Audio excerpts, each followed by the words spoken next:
The Voice, découvrez qui sont les 8 demi-finalistes. L'étau se resserre pour les talents de The Voice, saison 7.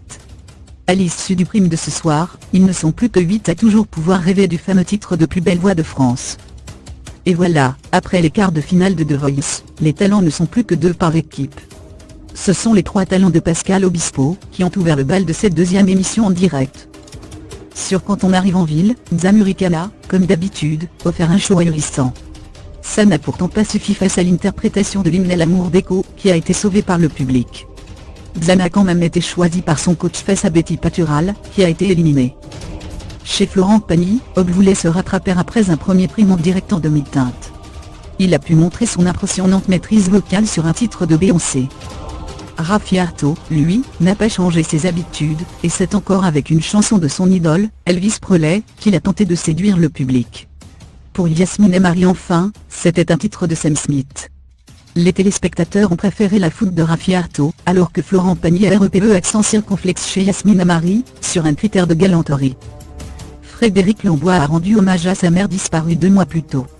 Sur la chanson de Michel Jonas, Je voulais te dire que je t'attends, le candidat de 54 ans a offert un beau moment d'émotion, et a réussi à toucher le public en plein cœur.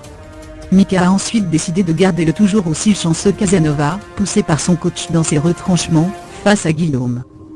Enfin dans l'équipe de Zazie, c'est l'impressionnante Maëlle, qui a ouvert les hostilités avec une reprise de Wasting, maillot milliard du groupe London Grammar. C'est le public qui avait soufflé à la jeune chanteuse le choix de cette chanson difficile, et c'est le public qui l'a envoyée en demi-finale. Elle y a été rejointe par B demi-mondaine, qui est venue à bout d'Edouard. Ce soir, dans The Voice, Nico avait claqué la veste en velours bleu pour les quarts de finale de la classe Adela. Mais évidemment, Mika avait fait encore plus fort à sa façon, avec une veste médicament. En début de soirée, les coachs ont mis 5 longues minutes pour éliminaire une candidate qui chantait faux. Frédéric Lambois a bénéficié d'une standing ovation suite à l'hommage à sa mère Colette.